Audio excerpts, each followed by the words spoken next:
भाई training, fitness, gym से related आपके जितने भी डाउट्स हैं ना इस वीडियो में रिजॉल्व करने वाला हूं मैं। एक डिस्क्लेमर है, अगर आपको प्रॉपर बॉडी बिल्डिंग करनी है ना, तो ये वीडियो आपके लिए नहीं है।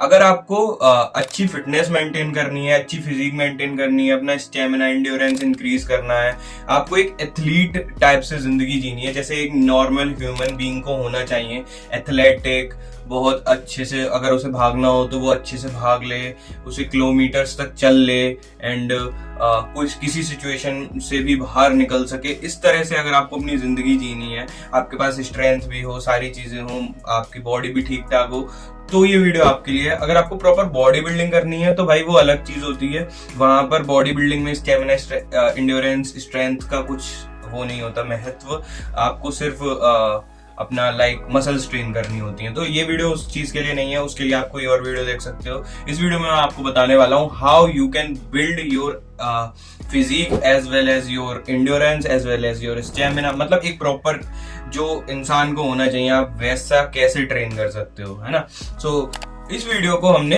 3 पार्ट्स में डिवाइड करा हुआ है। सबसे पहले हो गया हमारा strength and muscle training, second number पे हो गया हमारा इंड्योरेंस एंड स्टेमिना वाली ट्रेनिंग, थर्ड नंबर पे हो गया हमारा लो इंटेंसिटी कार्डियो। ये तीनों चीज आपकी ट्रेनिंग में होनी चाहिए। अब इन तीनों में क्या करना है, कैसे करना है, उसके लिए हम डीपली बात करने हैं।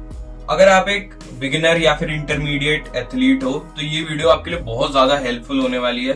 तो मेक श्योर कि आपके पास एक पेन और कॉपी हो जिससे आप कुछ मिस ना कर दो। एंड जितनी भी चीजें मैं आपको बताने वाला हूँ ना इस वीडियो में, भाई सच बता रहा हूँ, अगर आपने वो अपनी जिंदगी में इम्प्लीमेंट कर ली ना तो मजा आ जाएगा। मैं लास्ट 3 सालों से ट्रेनिंग कर रहा हूँ एंड 3 सालों की बहुत सारी मिस्टेक्स को लेकर मैं इस वीडियो को प्रेजेंट कर रहा हूँ। तो इस वीडियो को मेक श्योर आप एंड तक देखो, और एंड में मैंने बहुत सारी चीजें बताई हुई हैं जो कि बहुत ज्यादा जरूरी होती हैं, तो उन्हें भी मेक श्योर करना कि आप एक बार देख लो, ठीक है। तो अब हमारे पास 6 दिन बचते हैं। 6 दिन में से हम 3 दिन देने वाले हैं अपनी मसल बिल्डिंग को, अपनी स्ट्रेंथ ट्रेनिंग को, एंड 3 दिन देने वाले हैं हम अपनी इंड्योरेंस ट्रेनिंग को एंड अपनी स्टेमिना वाली ट्रेनिंग को।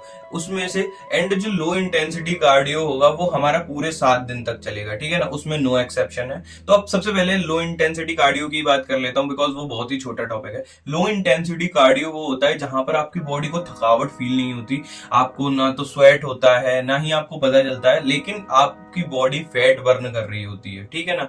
तो इसका एक बहुत अच्छा एग्जांपल मैं बताता हूं, जैसे हो गया वॉकिंग, है ना, बहुत धीरे धीरे जो लोग वॉक करते हैं वो धीरे धीरे वॉक आपको करनी चाहिए। एंड ये one of the best cardio form है, ठीक है ना। इसमें आपकी बॉडी को पता भी नहीं चलता कि ज्यादा लोड भी नहीं आता आपकी बॉडी पर, ज्यादा पसीना वसीना भी नहीं आता, और बहुत ही अच्छी तरह से आपकी बॉडी फैट बर्न करती है। क्योंकि अगर आप लो इंटेंसिटी कार्डियो करते हो ना तो आपकी बॉडी एनर्जी हमेशा फैट से लेती है, एंड बॉडी अगर फैट से एनर्जी लेगी तो वो फैट बर्न जल्दी करेगी। वहीं अगर हम हाई इंटेंसिटी कार्डियो करते हैं जैसे कि स्प्रिंटिंग हो गया, जिसके बारे में मैं अभी बात करने वाला हूँ, तो यहाँ पर बॉडी मोस्टली हमारा कार्ब्स जो स्टोर होते हैं हमारी बॉडी में, वहां से हमारी कभी कभी मसल्स से भी एनर्जी लेना स्टार्ट कर देती है। क्योंकि ये कार्ब्स ब्रेक करना इजी होता है, जल्दी ब्रेक हो जाते हैं, तो जल्दी जल्दी बॉडी वहां से एनर्जी लेती है जिससे कि हमारी बॉडी को जल्दी एनर्जी सप्लाई मिले।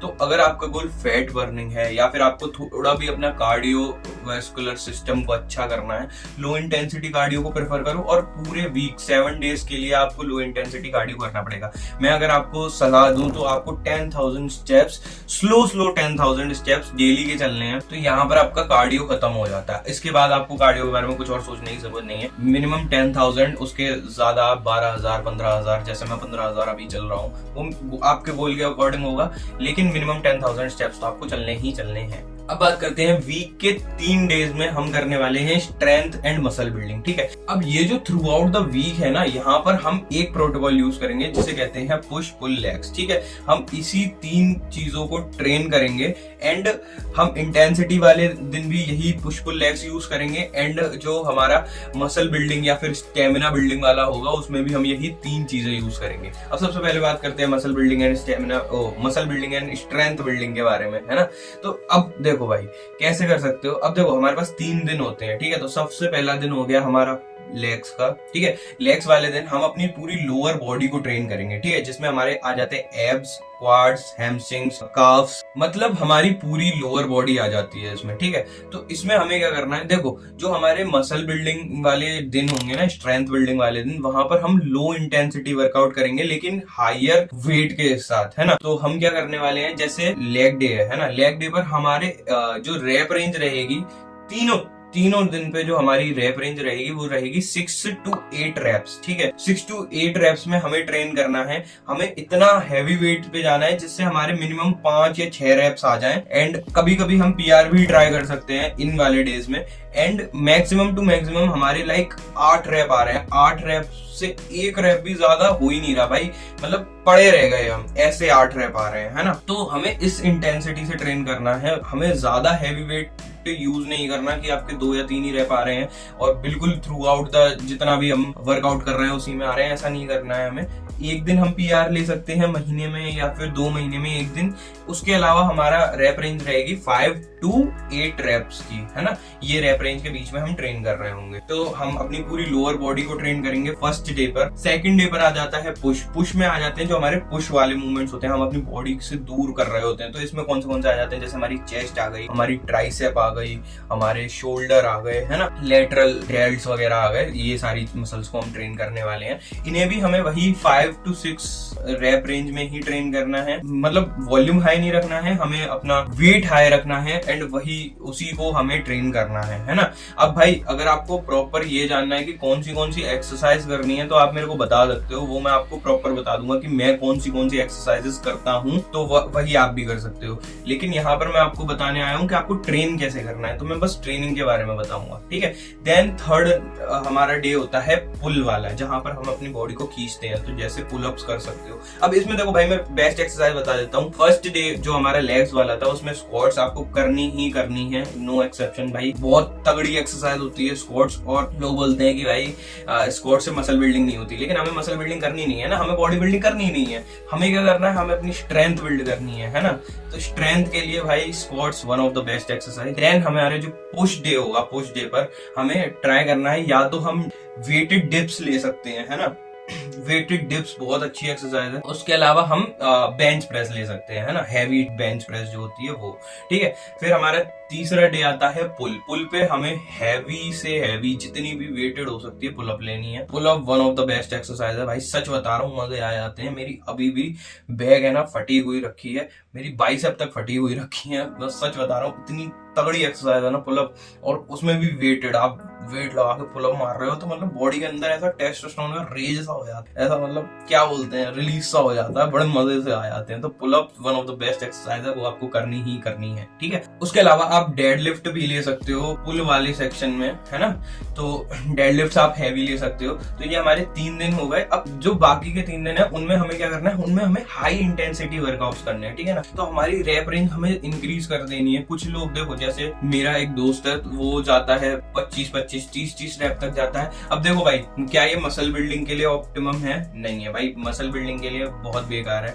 अगर आपको बॉडी बिल्डिंग करनी है उसके लिए 30 रैप रेंज बहुत बेकार है, लेकिन इससे आपका स्टेमिना बिल्ड होगा, आपका इंड्योरेंस बिल्ड होगा, है ना। आपका जो लास्ट के 3 दिन है ना, उनमें हमें ऐसी एक्सरसाइज करनी है कि भाई बॉडी हीट हो जाए। जैसे मैं आपको सिंपल सा रूल बताता हूँ, बॉडी हीट हो जाए, भाई पसीने के पसीने आ जाए, समझे, ऐसी एक्सरसाइजेस करनी है। सभी को यही प्रोटोकॉल फॉलो करना है। लेग्स वाले दिन आप स्क्वाट्स मार सकते हो, वेटेड नहीं, नॉर्मल 200 स्क्वाट मार देते हैं भाई मेरे 7 किलो, ठीक है ना। उसके बाद पुश डे वाले दिन आप सपाटे मार सकते हो, सपाटे ये जो पहलवान लोग मारते हैं वो वाली पुशअप्स, तो वो भी मैं मारता हूँ भाई, बहुत तगड़ी एक्सरसाइज होती है, मजे आ जाते हैं। ऐसा हमें वर्कआउट करना है जहाँ से हाई इंटेंसिटी हो, जिससे हमारी बॉडी हीट प्रोड्यूस करे, पसीने पसीने हो जाए, हमारी सांस फूले, बहुत ज्यादा सांस फूले। तो ये सारे एक इंडिकेटर्स होते हैं कि हाँ अब हमारी इंड्योरेंस ट्रेनिंग अच्छी चल रही है, ठीक है। तो ये हमारे तीनों एस्पेक्ट्स के ऊपर हमने बात कर ली है। अगर आपको इसमें कुछ भी डाउट हो आप मेरे को कमेंट में पूछ सकते हो, है ना। इसमें मैंने देखो भाई, मैं सच बता रहा हूँ, इतना जितना मैं डीप में जा सकता था ना, उस हद तक डीप में मैं इस वीडियो में गया नहीं हूँ, बिकॉज अगर मैं बिल्कुल डीप तक जाऊंगा तो ये वीडियो बहुत ज्यादा लंबी हो जाएगी, एंड वो मैं चाहता नहीं हूँ कि कोई इस वीडियो को देखे ही नहीं, इतनी डीप कर दूंगा। तो मैंने जितना भी हो सकता है ना उसे समराइज करके अच्छी तरह से बताया। अगर आपके कोई भी डाउट्स है ना, मैं समझ सकता हूँ कि इसमें कुछ डाउट्स आ सकते हैं, तो वो आप मेरे को कमेंट बॉक्स में पूछ लेना। तब तक के लिए बाय बाय। अगर आपको कुछ और डाउट हो, किसी और टॉपिक से रिलेटेड हो भी, आप पूछ सकते हो, मैं आपके लिए वीडियो बना दूंगा। बाय।